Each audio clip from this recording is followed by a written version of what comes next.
హైదరాబాద్ లో miss world పోటీలు కొనసాగుతున్నాయి. ఇవాళ హైదరాబాద్ లోని చౌహమల్లా ప్యాలెస్ కు వెళ్లనున్నారు సుందరిమన్లు. ముందు హెరిటేజ్ వాక్ కి వచ్చే కంటెస్టెంట్స్ కి మార్ఫా వాయిద్యాలతో స్వాగతం పలకనున్నారు అధికారులు. చార్మినార్ దగ్గర ఫోటోషూట్ జరగనుంది.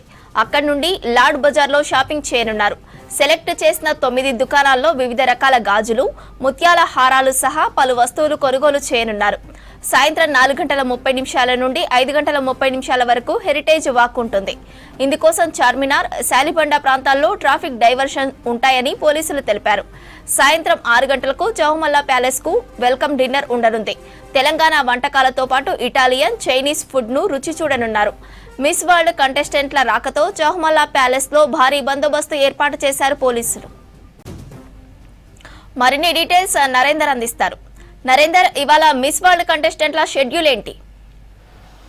శ్రవంతి, మనం చూసుకోవచ్చు తెలంగాణలో, అది హైదరాబాద్లో మిస్ వరల్డ్ పోటీలు ఫస్ట్ టైం జరుగుతున్నాయి. ఈ పోటీలని తెలంగాణ టూరిజాన్ని ప్రమోట్ చేసుకునేందుకు చక్కని వేదికని మన రాష్ట్ర ప్రభుత్వం భావిస్తుంది. ఇందులో భాగంగానే నిన్న 22 మంది చేత ఇటు నాగార్జున సాగర్ టూర్ కూడా ప్లాన్ చేసింది రాష్ట్ర ప్రభుత్వం. ఈరోజు చూసుకున్నట్టయితే చార్మినార్ వద్ద heritage walk and welcome dinner కూడా ఇస్తుంది ఆ చౌమయ్యల ప్యాలెస్లో. అయితే ముఖ్యంగా చూసుకున్నట్టయితే ఈ పోటీల్లో 120 మంది పార్టిసిపేట్ చేస్తున్నట్లు రాష్ట్ర ప్రభుత్వం గతంలోనే ప్రకటించింది.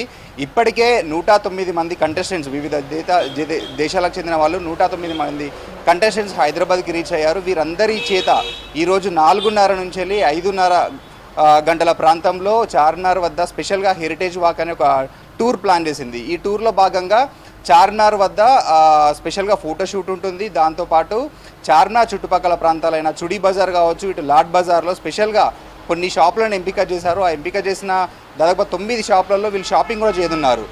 చార్మినార్ ఏరియా బాగా గాజులకు ఫేమస్. ఇక్కడ గాజులతో పాటు కొన్ని ముత్యాల హారాలు, దాంతోపాటు వివిధ హోల్ సిటీలో కొంచెం వెస్ట్రన్ కల్చర్తో పాటు మన ట్రెడిషనల్ కల్చర్కి సంబంధించిన కొన్ని బట్టలు కూడా అక్కడ బాగా ఫేమస్ కాబట్టి వాటిని కూడా షాపింగ్ చేస్తున్నట్లు సమాచారం.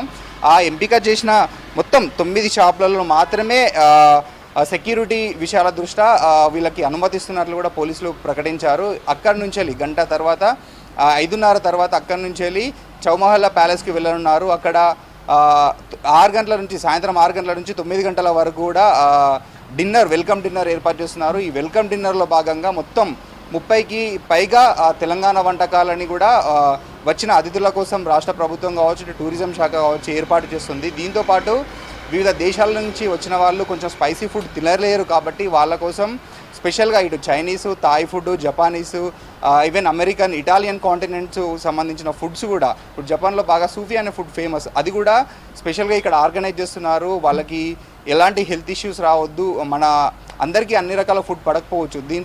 దీంతో ఆయా దేశాలకు సంబంధించిన ఫేమస్ ఫుడ్ని కూడా స్టార్ హోటల్స్ నుంచి తెప్పించి అక్కడ అరేంజ్ చేస్తున్న పరిస్థితి కనిపిస్తుంది. అయితే దీంతో పాటుగా చూసుకున్నట్టయితే మనకు మొత్తం ఈ రోజుతో పాటు కూడా తెలంగాణలోని వివిధ జిల్లాలలో టూరిస్టు ప్లేసెస్కి వీళ్ళని తీసుకెళ్తున్నట్లు అధికారికంగా కూడా గతంలోనే టూరిజం శాఖ ఇటు రాష్ట్ర ప్రభుత్వం ప్రకటించింది. రేపు మనం చూసుకున్నట్టయితే ఇటు Ramappa temple, Yadagirigutta 100 pillar temple, Bhadrakali temple వెళ్ళనున్నారు. మొత్తం 109 మందిని 4 గ్రూపులుగా డివైడ్ చేస్తుంది. ఒక్కొక్క గ్రూపు ఒక్కొక్క టెంపుల్ దగ్గరికి వెళ్తుంది. అక్కడ భద్రకాళి టెంపుల్లో 1000 స్తంభాల గుడి వద్ద కూడా ప్రత్యేకంగా పూజలు నిర్వహిస్తారు. ఆ తర్వాత మళ్ళీ అక్కడే డిన్నర్ చేసి హైదరాబాద్కి రేపు నైట్ రీచ్ అవనున్నారు. దీంతో పాటుగా ఎల్లుండి చూసుకున్నట్టయితే ఇటు మహబూబ్ నగర్లోని పిల్లల మర్రి, మన పోచంపల్లి హ్యాండ్లూమ్ ఇండస్ట్రీని కూడా కొంతమంది కంటెస్టెంట్స్ సందర్శించనున్నారు. ముఖ్యంగా మన పోచంపల్లిలో హ్యాండ్లూమ్ ఇండస్ట్రీలో కూడా అక్కడ ప్రత్యేకంగా చేనేత వస్త్రాలకు సంబంధించిన ఇండస్ట్రీ ఉంది కాబట్టి దాన్ని వీళ్ళు డైరెక్ట్గా ఎక్స్పీరియన్స్ చేయనున్నారు. ఆ తర్వాత కూడా ఇప్పుడు హైదరాబాద్లో ఉన్న రామోజీ ఫిలిం సిటీ కావచ్చు, ఎక్స్పీరియం పార్క్ కావచ్చు, ట్యాంక్ బండ్, సెక్రటేరియట్ తదితర ప్రాంతాలని విజిట్ చేసేలా కూడా టూర్ ప్లాన్ చేశారు. ముఖ్యంగా హైదరాబాద్ అంటేనే ఐటీ హబ్, మెడికల్ హబ్. ఈ మెడికల్ టూరిజం భాగంగా కూడా ఇటు అపోలో హాస్పిటల్, ఏఏజీ హాస్పిటల్, రీసెంట్గా కొండాపూర్లో ఏర్పాటు చేసిన యశోద హాస్పిటల్ని కూడా కంటెస్టెంట్స్ విజిట్ చేయనున్నారు. ఇక ఈ రోజుకి సంబంధించి చూసుకున్న ఇటు ప్యాలెస్లో ఇటు డిన్నర్ ఏర్పాటు, ఆ తర్వాత డిన్నర్ తర్వాత కూడా హోటల్కి రీచ్ అవనున్నారు. మొత్తం అయితే ఈ సంబంధించిన మిస్ వరల్డ్కి సంబంధించిన పోటీలు ఇంకా స్టార్ట్, అఫీషియల్గా చెప్పాలంటే ఇనాగ్రేషన్ అయినా వాళ్ళకి సంబంధించిన కంటెస్టెంట్స్ సంబంధించిన పోటీలు మాత్రం ఇంకా ప్రారంభం కాలేదు. 17th నుంచి వెళ్ళి ఈ పోటీలు ప్రారంభం కాబోతున్నాయి. 17th రోజు గచ్చిబౌలి ఇండోర్ స్టేడియంలో స్పోర్ట్స్ ఈవెంట్స్ కండక్ట్ చేస్తున్నారు. ఆ తర్వాత ఒక మళ్ళీ 3 డేస్ టూర్లు ప్లాన్ చేస్తున్నారు. ఆ తర్వాత 20 తారీఖు నుంచి వెళ్ళి మొత్తం 5 వేదికల్లో ఈ పోటీలు జరుగుతున్నాయి. ఇటు గచ్చిబౌలి స్టేడియం కావచ్చు, టీ హబ్లో ఫాస్ట్ ట్రాక్ సెలక్షన్స్ కండక్ట్ చేస్తున్నారు. ఇప్పుడు సెక్యూరిటీ కారణాల దృష్ట్యా కొన్ని వెన్యూలను చేంజ్ చేసినా వీళ్ళు ఎక్కడైతే బస చేస్తున్నారో అదే హోటల్లో హెడ్ టు హెడ్ ఛాలెంజ్ కూడా కండక్ట్ చేస్తుంది ఈవెంట్ ఆర్గనైజర్. దీంతోపాటు ఇటు టీ హబ్లో ఫాస్ట్ ట్రాక్ సెలక్షన్స్, హైటెక్స్లో ఫైనల్ ఉంది. ఆ ఫైనల్కి ముందు కూడా హైటెక్స్లోనే 24th రోజు కంటెస్టెంట్స్ అందరికీ కూడా గ్రాండ్గా మరొకసారి కూడా డిన్నర్ ఏర్పాటు చేస్తున్నారు. అక్కడికి సెలబ్రిటీలు కూడా టాలీవుడ్ కావచ్చు, బాలీవుడ్ సెలబ్రిటీలు కూడా వస్తున్నట్లు సమాచారం. ఆ డిన్నర్లో కూడా కొంతమంది పొలిటీషియన్స్ కూడా వచ్చే అవకాశం ఉంది. ఫైనల్స్ ఎవరైతే గెలిచిన వాళ్ళకి జూన్ 2వ తారీఖున తెలంగాణ ఆవిర్భావ దినోత్సవం సందర్భంగా రాజ్భవన్లో ప్రత్యేకంగా హైటీ ఏర్పాటు చేశారు.